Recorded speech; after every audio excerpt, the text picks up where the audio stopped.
భారత test cricket గురించి అభిమానులు ఆందోళన చెందుతున్నారు. బ్యాటింగ్ లో ఆటగాళ్లు తేలిపోతున్నారు. టీమిండియాపై తీవ్ర ఒత్తిడి నెలకొంది. ఆటగాళ్ల ప్రదర్శన, సొంత గడ్డపై ఓటమి వంటి అంశాలు సగటు క్రికెట్ అభిమానిని కలిచివేస్తున్నాయి. భారత జట్టులో అసలు ఏం జరుగుతుందో అర్థం కాని పరిస్థితి నెలకొంది. ఓ ద్రావిడ్ మాదిరిగా ఇప్పుడు టీంను ఆదుకునేవారు ఎవ్వరూ లేరు అని చాలా మంది పెదవి విరుస్తున్నారు. ఈ క్రమంలో తాజాగా రాయల్ ఛాలెంజర్స్ బెంగళూరు మాజీ wicket keeper batter Srivats Goswami చేసిన ఒక ట్వీట్ రచ్చలేపుతోంది. ఆయన రెడ్ బాల్ క్రికెట్ లో భారత జట్టు నాయకత్వం దిశపై కొత్త చర్చను లేవనెత్తారు.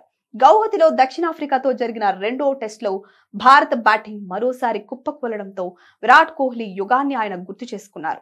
జట్టుకు ఆత్మవిశ్వాసం తీవ్రంగా లోపించిందని అన్నారు. గోస్వామి ఎక్స్ వేదికగా చేసిన పోస్ట్ లో కోహ్లీ టెస్టు రిటైర్మెంట్ చాలా తొందరగా జరిగిందని అన్నారు. వన్డేల కంటే టెస్టు ఫార్మాట్ అతన్ని ఎక్కువగా కోల్పోతోందని పేర్కొన్నారు. విరాట్ వన్డేలు ఆడడం మానేసి ఇంకా కొన్నేళ్ల వరకు టెస్ట్ క్రికెట్ ఆడాలి. టెస్టు క్రికెట్ అతన్ని మిస్ అవుతోంది.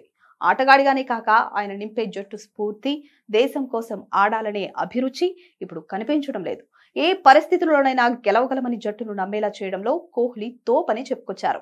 భారతదేశం మరోసారి సొంత గడ్డపై విఫలమవడంతో ఆయన ఇలా ట్వీట్ చేశారు. అయితే సొంత గడ్డపై వరుస ఓటముల భయం, గోస్వామి వ్యాఖ్యలు భారత రెడ్ బాల్ పతనంపై పెరుగుతున్న నిరాశను ప్రతిబింబిస్తున్నాయి. గత సంవత్సరం న్యూజిలాండ్ తో షాకింగ్ సిరీస్ ఓటమి తర్వాత ఇప్పుడు రిషబ్ పంత్ నేతృత్వంలోని జట్టు మరో సొంతగడ్డ సిరీస్ కోల్పోయింది. దక్షిణాఫ్రికా 2000వ సంవత్సరం తరువాత భారతదేశంలో టెస్టు సిరీస్ గెలవడం మొదటిసారి. ఇది భారత్ కు గత 7 టెస్టుల్లో 5వ సొంత గడ్డ ఓటమి. ఒకప్పుడు కోహ్లీ హయాంలో ఉన్న అజేయమైన వైభవానికి ఇది పూర్తి విరుద్ధం.